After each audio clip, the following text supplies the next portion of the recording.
સુરતમાંથી સમાચાર મળી આવ્યા છે। સુરત જિલ્લાના અરેઠ વિસ્તારમાં નહેરના પાણીની ચોરીનો મોટો મામલો સામે આવતા ખેડૂતોમાં ભારે રોષ જોવા મળી રહ્યો છે।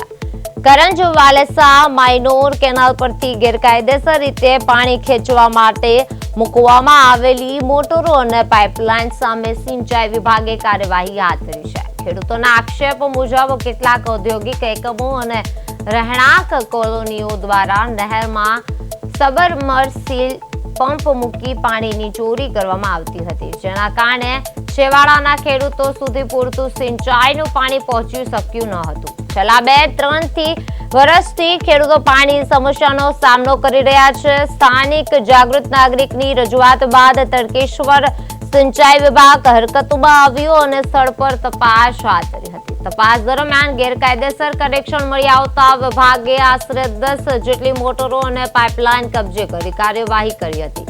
ખેડૂતો હવે નિયમિત ચેકિંગ અને કડક કાર્યવાહી કરવાની માંગ કરી રહ્યા છે, અને જેથી છેવાડાના ખેડૂતોને સમયસર પાણી મળી રહે।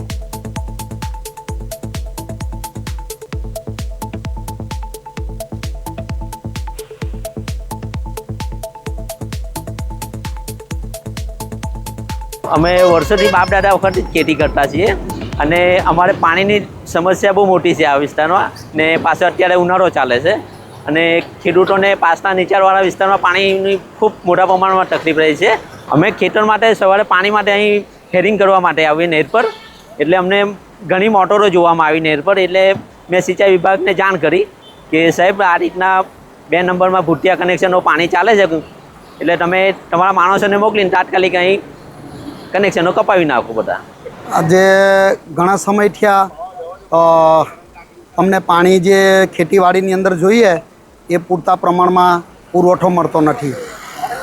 એનું મેઇન કારણ અમે કેનાલ પર જોયું તો ફાટાની અંદર આ ઇન્ડસ્ટ્રીયલવાળાએ ઘણી જગ્યાએ મોટરો મૂકેલી છે એમના પાણીના ઉપયોગ માટે, જેથી કરીને પાણીનો જે અમને ફોર્સ મળવો જોઈએ એ પૂરેપૂરો મળી શકતો નથી। લગભગ અમે બાપ દાદા વખતે 40-45 વર્ષથી ખેતી કરીએ છીએ।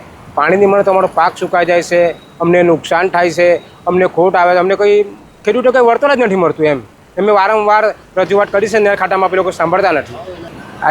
આજે પણ પાણી મળતું નહીં હતું। હમણાં 2 દિવસ પહેલાં પણ અમે પાણી માટે અમે મોટરો પાણીમાં નાખેલી હતી ને હેરિંગ કરીને પાણી અમારે અંદર ઉતરવાની પણ બીક લાગતી હતી। ચાલુ મોટર અમે પાણી તોડવું પડે હેરિંગ એ લોકોનું। જે લેબર કોલોની આવેલી છે કરંજ ખાતે, તેમાં એ લોકો લેબરના નાવા ધોવાને પીવા માટે સબમર્સિબલ પંપ મૂકીને કેનાલમાંથી પાણી લેતા હતા। 2 દિવસ પહેલાં આપને મૌખિક અપીલ કરી હતી કે ભાઈ તમે મોટર અહીંયાથી હટાવી દો, તો તેમના દ્વારા એક મોટર હટાવવામાં આવી નહોતી। જે આજ રોજ સવારે બધી લેબર કોલોનીમાંથી જે સબમર્સિબલ પંપ મૂકેલા હતા કેનાલમાંથી એ લઈ અને ઓફિસે જપ્ત કરી અને અપીલ કરવામાં આવે છે કે આવી રીતે તમે મોટર કેનાલમાં મૂકીને પાણી ન લો।